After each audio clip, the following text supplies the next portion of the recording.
तोहर लगे चोली के खजाना डीजे वाला छोरा सब पी के हो फ्लाइट फोड़ा देतो है डालाइट आगे कैमरा वाला छोरा सब पी के हो नचनिया के दे दे कमाई हो तमे हरी न लगे सुताई हो झाड़ू से मार के भगाई हो तमे हरी न लगे सुताई हो बुझलो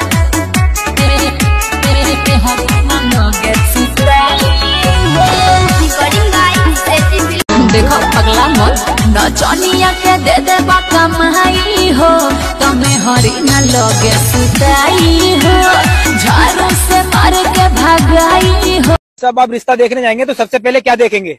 लड़की देखूंगा। अरे मेरे कहने का मतलब है कि लड़की कैसी होनी चाहिए? लड़की जिंदा होनी चाहिए।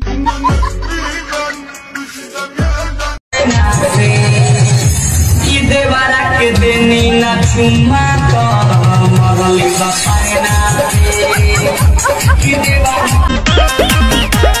झार दिलू जियरा तू कमर हिला के तकलू ऐसन तू कना दबा के कुछ भइल का? अरे बहुत कुछ हो। झार दिलू जियरा तू कमर हिला के तकलू ऐसन तू कना दबा के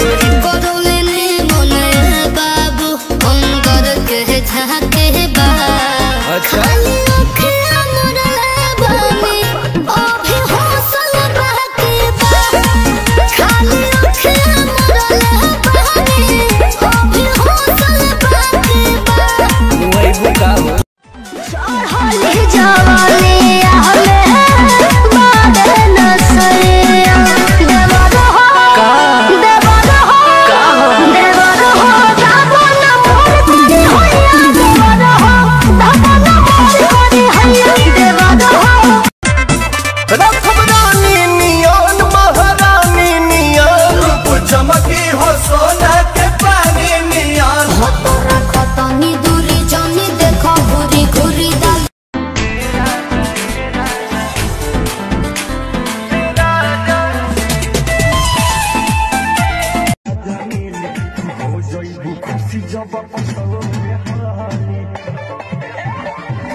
काथी पढ़ा के खियावलस कहाँ के जड़ी बूटी पिया के पियावलस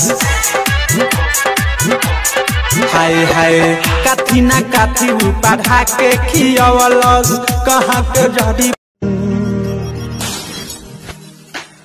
क्योंकि तुम ही हो अब तुम ही हो जिंदगी